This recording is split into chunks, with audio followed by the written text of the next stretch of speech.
Universidad Nacional. Le vamos a hacer una entrevista sobre la temática del periodismo investigativo. Profesor, tú naces en Sandona, en el culo del mundo, como le dices tú. Sí, exactamente, muy bien. Actualmente estás realizando trabajos con alguna revista, ¿cierto?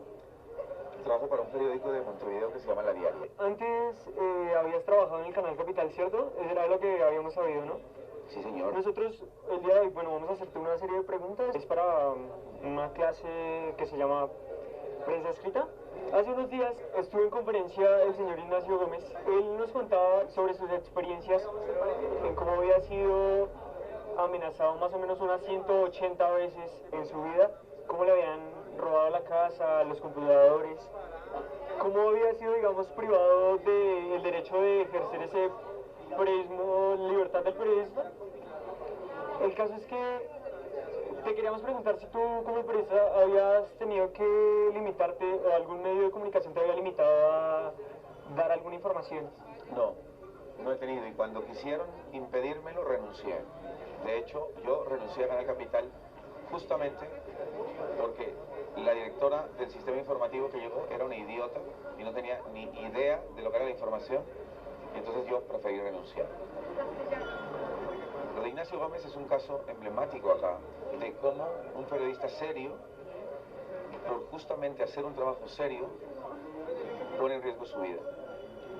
Hay alianzas acá delincuenciales, hay alianzas acá a veces incluso con los gobiernos, incluso con grupos económicos muy importantes que no les interesa que se sepan algunas cosas y que estos periodistas incisivos, juiciosos, investigadores, pues sacan a la luz y destapan un montón de cosas que no les convienen, y luego entonces eso implica que los periodistas empiecen a ser amenazados o empiecen a ver incluso a ser a veces censurados, que también es otra forma de invisibilizar el trabajo del periodista. Entonces Ignacio Gómez es un gran ejemplo del periodismo colombiano. Listo, gracias, profe. Profe, ahora que estamos en la llamada o denominada era tecnológica, ¿cómo crees que el periodismo se ha venido modificando? ¿Crees que se ha venido mejorando o empeorando? Pues tiene pros y tiene contras. Quiero decir, Internet es, después de la imprenta de Gutenberg, el invento más democratizador que hay en la humanidad. Pero eso implica un montón de riesgos también. ¿Qué quiero decir? Que así como las redes sociales y todas estas posibilidades de espacios virtuales y que son resultado de la aplicación de las nuevas tecnologías de la información y las comunicaciones, permiten visibilizar informaciones que antes no se permitían sino en los grandes medios, también hay gente que utiliza esos espacios para acomodar la información para bienes particulares. Profe, esta pregunta específicamente yo te la quería hacer porque a mí me llamó mucho la atención.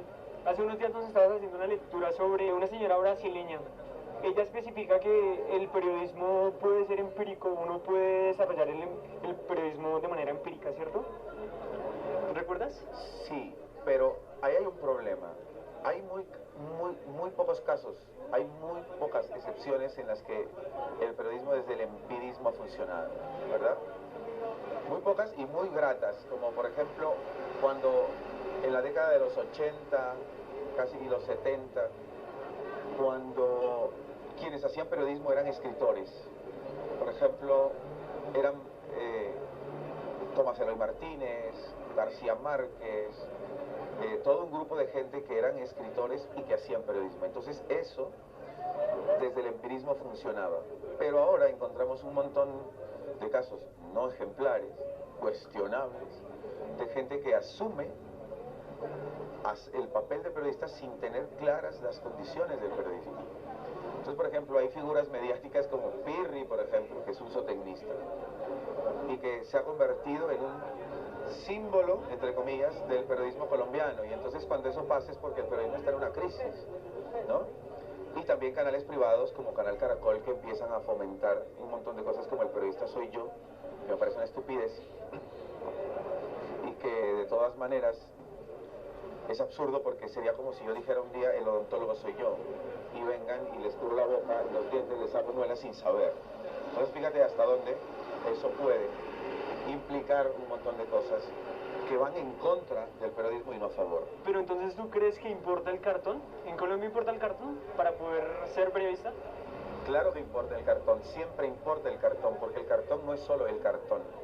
El cartón es una experiencia, el cartón es un manejo de unas herramientas, de unas estructuras de pensamiento que te permiten hacer trabajos de una manera particular. Para hablar ahora específicamente de tu labor como docente en la CUN, ¿tú crees que a la malla curricular de la CUN, digamos el programa de comunicación social, le hace falta algo? Le hace falta, pero de todas maneras estamos trabajando en eso. La idea es que estamos reuniéndonos constantemente para generar una malla curricular que esté más acorde a las necesidades de la realidad colombiana y dentro de eso algunas propuestas de la malla curricular de comunicación social. Entonces nosotros pensamos que hay cosas que faltan, que vamos a incluir pronto y que somos conscientes de que se puede mejorar. Entonces nosotros, para que ustedes, los estudiantes, puedan tener las mejores posibilidades cuando salgan, estamos estructurando una malla curricular que se acorde con las necesidades que tiene el país. ¿Tú crees que el periodismo investigativo ha estado en crisis durante estos últimos años? Actualmente, bueno, hace unos años, hace un año exactamente, el caso de Vicky Dávila estuvo muy sonado en el país por la información que ella publicó, etcétera. El caso es que tú crees que como periodistas a veces, o bueno, la labor como periodista a veces no se ejerce de una buena manera, pero ya en el ámbito investigativo. Sí, todo periodismo tiene que ser investigativo. No hay un periodismo que no lo sea. Lo que pasa es que eso se le da esa denominación para como ponerlo en términos muchísimo más serios y más coherentes con la realidad. Pero yo creo que el periodismo en general, es decir, todo el periodismo es investigativo, está en crisis, definitivamente. Está en crisis porque hay muy pocos periodistas serios en el país. Hay un montón de gente que se vende al mejor postor. Uno de esos casos es Vicky Dávila, que estuvo comiendo de RCN más de 10 años y nunca dijo una puta sola palabra de nada. Solo cuando la sacaron, entonces dijo que RCN no era lo mejor. Y eso me parece una falta de ética. Y para poner en términos más puntuales, Vicky Dávila no me parece que sea una periodista, me parece que es una estrellita fashion que trata de buscar cómo escandalizar cuando hace entrevistas. La última entrevista que le hizo a Santrich de las FARC, por ejemplo, es un ejemplo clarísimo de cómo no se debe hacer periodismo. Pero más allá de estos casos perversos y vomitivos como el de Vicky Dávila, el de Pirri y otro montón de gente inservible para el periodismo, hay unas dinámicas económicas que hacen que el periodismo se mantenga de esa forma. Es decir, los canales son empresas que obedecen a dinámicas económicas. A ellos les importa ganar plata, punto. No les importa informar bien a la ciudadanía. En una democracia eso se permite, quiero decir, todo el mundo tiene el derecho de montar una empresa. Pero que te digan de ahí a que te están informando y que te pongan eslogans como por ejemplo líder en información, eso es una falsedad. Entonces, si fueran honestos, lo que tendrían que decir públicamente es: nosotros les vamos a ofrecer entretenimiento y de ahí nosotros nos paramos. Eso sería honesto. Pero que no te vendan ideas que no son y que la gente se las trague es peor, porque todavía hay gente que se las traga. Entonces hay que ser muy cuidadosos con eso y ser cuestionadores totales y constantes de absolutamente todas esas prácticas e intentar hacer un periodismo independiente, asumiendo que la responsabilidad es grande y que nos puede pasar lo que le pasa a Ignacio Gómez, por ejemplo. Si nosotros no somos conscientes de que eso nos puede pasar, pues entonces seguramente terminaremos cediendo a propuestas facilistas de que hace una nota que no complica a nadie y entonces la pasas bien y no te complicas. Pero el periodismo no es eso. El periodismo es, como decía George Orwell, decir lo que la gente no quiere escuchar. Si somos capaces de pensar así, creo que esto puede cambiar para el periodismo y no solamente para el periodismo, sino para la realidad colombiana. Tú como escritor y poeta durante estos años de carrera en el periodismo y también en la escritura, quería hacerte específicamente una pregunta. ¿Tú qué pensaste a la hora de escribir Muerte de conejo por boca? yo pensé que hay espacios como la literatura o herramientas como la literatura que a veces nos muestran mejor la realidad que el mismo periodismo. Si vos revisas, por ejemplo, el mejor libro de historia de Colombia es Cien años de soledad, sin duda. No la historia oficial que nos vendieron y nos pontificaron héroes que no eran y un montón de cosas. Entonces la literatura también es una posibilidad para mostrar la realidad.